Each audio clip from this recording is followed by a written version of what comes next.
Nadie entiende cómo Países Bajos se ha jugado como una selección pequeña. Prácticamente llegamos a ver esta línea de 6 y hoy en este vídeo te voy a contar cómo Japón dio la sorpresa y además te voy a enseñar probabilidades del grupo F, del grupo de Países Bajos y de Japón, cómo queda absolutamente todo. Hoy en este vídeo vamos a desgranar todos los detalles de este partido y para ello pues vamos a la pizarra táctica. Vamos allá. Bien familia, en primer lugar Verbruggen estaría en la portería. De esta forma Van de Ven sería el lateral izquierdo. Vanhecke acompañaría al bueno de Van Dijk como pareja de centrales, aunque ahora más adelante vais a ver que realmente Países Bajos no tenía una línea de 4. Dumfries como lateral derecho, Frenkie de Jong como pivote, Gravenberch y Rangers como interiores. De esta forma Summerville era el teórico extremo izquierdo, Cody Gakpo como extremo izquierdo y de esta forma Malen sería el delantero centro. Sin embargo, realmente Holanda solo tenía un 4-3-3 cuando tenía el balón, es decir, Holanda era muy geométrica y además los laterales, tanto Mickey Van de Ven como Dumfries apenas ocupaban posiciones adelantadas, mantenían mucho la posición, mantenían mucho la línea y eso se debía sobre todo a la forma de defender de Japón. Japón iba a ser muy peligrosa en transiciones. Os cuento, para entenderlo tenemos que saber que Suzuki estaría en portería. De esta forma Taniguchi, Watanabe e Ito serían los tres centrales. Ya sabéis que Japón actuaba con línea de 5, es decir, Doan como carrilero derecho y Nakamura como carrilero izquierdo completarían la línea de 5. Además, Sano y Kamada serían el doble pivote. Kubo estaría por derecha, Maeda por izquierda y de esta forma el bueno de Ueda estaría como delantero centro. Sin embargo, cuando Japón tenía que defender, sobre todo en la primera parte, que pasaron la mayor parte del tiempo replegada, esperando el error de Países Bajos seguramente, pues fijaos, realmente defendían con esta famosa trampa pentagonal 5, 4 y 1. ¿Y esto por qué?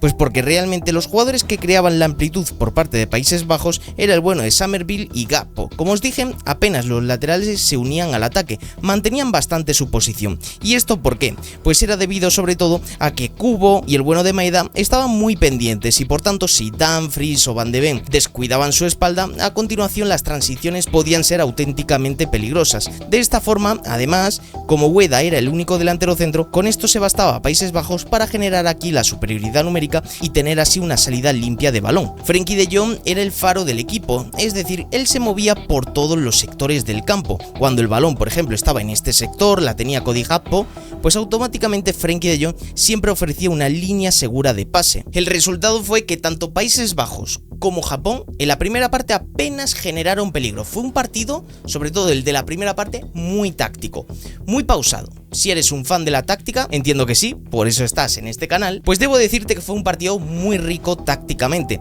Como os decía, a nivel de peligro, sobre todo en esa primera parte, apenas generaron peligro. Países Bajos tenían más tiempo el balón frente a Japón con solamente un 31% de posesión, 0,41 goles esperados para Países Bajos y solo 0,15 para Japón, 5 tiros y 3 en la primera parte.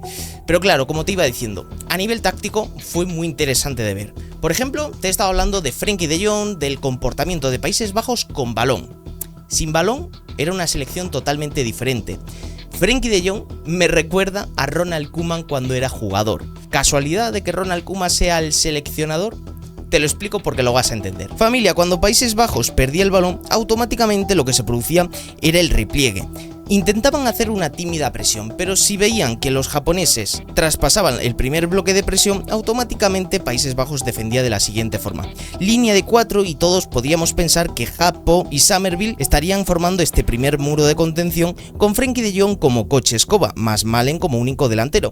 A priori un 4-1-4-1, algo bastante habitual. Cuando sobre todo con balón utilizas un 4-3-3 y pasas a defender, sueles transicionar a este tipo de sistemas, 4-1-4-1. Sin embargo, Frenkie de Jong nunca iba a actuar como pivote escoba, sino que se iba a incrustar justamente en esta pareja, en esta línea de 3. ¿Y esto por qué? Porque Países Bajos quería formar una línea de 5 en este 5-4-1. Pero además, lo más interesante de todo esto es saber cómo atacaba Japón. Realmente Japón con Maeda, con Kubo, se posicionaban en zonas interiores, es decir, ocupaban estos pasillos interiores y por tanto, para que Van Dijk y Vanhecke no estuvieran en inferioridad numérica ante estos tres, Frenkie de Jong hundía su posición y formaba una línea de 5 con Van de Ven y Dumfries por los costados. De esta forma, cuando Doan y Nakamura se internaban al ataque como carrileros, automáticamente veíamos un emparejamiento complemento perfecto de cada jugador de Países Bajos con cada jugador de Japón. Esto lo pudimos ver a las mil maravillas, por ejemplo, en este momento. Como veis, la línea de 5, y lo más interesante es Frenkie de Jong. Fijaos que está prácticamente como un central más, en este 5-4-1. Es decir, Frenkie de Jong con balón era un pivote creativo, sin balón era un central más, y además era muy interesante por esto que os dije. Es decir, por dentro Japón acumulaba a 3 efectivos, el delantero centro más Maeda y Kubo. Y además, con los carrileros prácticamente Japón atacaba en línea de 5 y por tanto, para igualar en efectivos, Frenkie de Jong, Ronald Koeman decidió posicionarlo como central. Defendiendo era un central, con balón era el primer nodo para salir de esta presión, y eso lo pudimos ver por ejemplo en la red de pases. Si nos vamos a la de Países Bajos, tanto Van Dijk como Van Hecke eran los principales nodos. Los centrales suelen tener bastante tiempo el balón, sin embargo Frenkie de Jong era ese faro, el jugador que jugaba adelantado, el líbero del equipo, un poco lo que hacía Ronald Koeman. Sin embargo, el 0-0 estaba en el marcador, se fueron al descanso y en la segunda parte todo esto cambió. Te cuento. Bien, familia, en la segunda parte, nada más comenzar, se adelantaba a Países Bajos con gol de Van Dijk. Es decir, Gravenberch puso desde esta posición un centro preciso para que Van Dijk, no le hizo ni falta saltar, marcase el primer gol. Y el gol de Países Bajos fue lo peor que le pudo pasar a la selección de Ronald Koeman. Jugaron en todo momento en la segunda parte como equipo pequeño. Te lo cuento porque creo que lo vas a entender. Fijaos, nada más marcar este gol, Japón empataba el partido por medio de Nakamura. Lo que os tengo que comentar es que Japón estaba utilizando carrileros a pie cambiado. Doan es zurdo, sin embargo actúa como carrilero derecho, y Nakamura es diestro, pero actúa por la izquierda. De esta forma, ¿qué vimos? Pues vimos desde aquí un zapatazo de Nakamura en la frontal. Japón empataba, y seguramente Ronald Koeman, a ver el peligro que generaba Nakamura, decidió hacer algo quizás bastante debatible. Dejádmelo en los comentarios qué opináis de esto que os voy a decir. Con el gol de Nakamura, familia, lo que hizo Ronald Koeman fue lo siguiente. Recordemos que con balón, tanto Van Hecke como Van Dijk estaban en la pareja de centrales, Van de Ven por izquierda y Dumfries por derecha. De Jong actuaba en una posición doble. Sin balón se metía entre centrales, con balón era un pivote más. Es decir, realmente Países Bajos actuaba con un 4-3-3.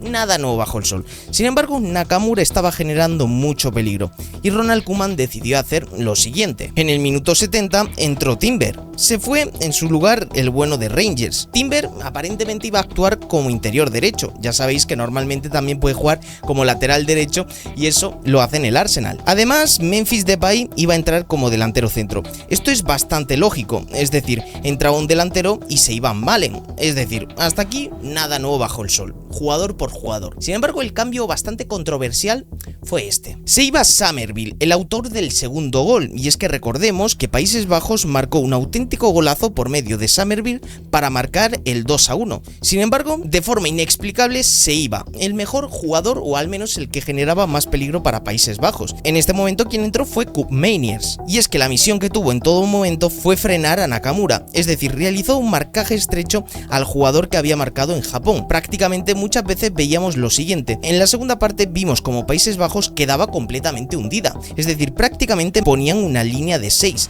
con Dumfries, Van Hecke, Van Dijk, Van de Ven en la línea de 4, más Koopmeiners totalmente hundido cuando Nakamura conseguía adelantarse, y además lo que íbamos diciendo, que Frenkie de Jong también actuaba como un central extra. Es decir, prácticamente vimos en el equipo de Ronald Koeman una línea de 6, pero es que esto no acababa ahí. Es decir, Países Bajos iba ganando 2-1. No entendimos por qué decidió hacer esto y no controlar el partido con la posesión, ya que tenía jugadores para ello. De Jong, Rangers, Gravenberch, Summerville, es decir, Países Bajos tiene jugadores para tener la posesión y defenderse gracias al balón. Sin embargo, además de todo esto, vimos el siguiente cambio. Entró Nathan Ake, un central que también te puede jugar de lateral izquierdo. Se fue Gravenberch y aquí de repente vimos lo siguiente. Ahora Frenkie de Jong sí que ocupaba la posición de centrocampista junto con Timber, y Ake se posicionó como central. De repente veíamos esto en Países Bajos, un equipo totalmente hundido, un jugador que simplemente entró para frenar a Nakamura, un central que entró para poder defender mejor, y Timber que también puede jugar de defensor en el centro del campo, algo que no tenía mucho sentido. El resultado fue el siguiente. Países Bajos le dio más chance para que Japón armase el juego. Esta es la red de pases en la primera parte. Como vemos, Kamada fue el nodo más influyente, pero no se observa una gran estructura de ataque. Estuvo en la primera parte Japón básicamente replegando, como hemos comentado. Sin embargo, en la segunda parte a Japón le dieron todo el poder. Y si a Japón le das el poder de atacar, te puede hacer mucho daño. De repente empezaba a tener mucho más la posesión. Ya no era solo Kamada, sino que también Taniguchi, Ito por la izquierda, Tomiyasu, que había entrado en la segunda parte, de repente fueron muy influyentes. Consiguieron el control del partido por medio del balón. Es por ello que si vamos a fútbol, las fuerzas se igualaron. Esta es la primera parte, 69% de posesión para Países Bajos. Sin embargo, esta es la segunda, es decir, tuvieron más la posesión los japoneses, y además lo interesante es que realizaron más tiros que Países Bajos.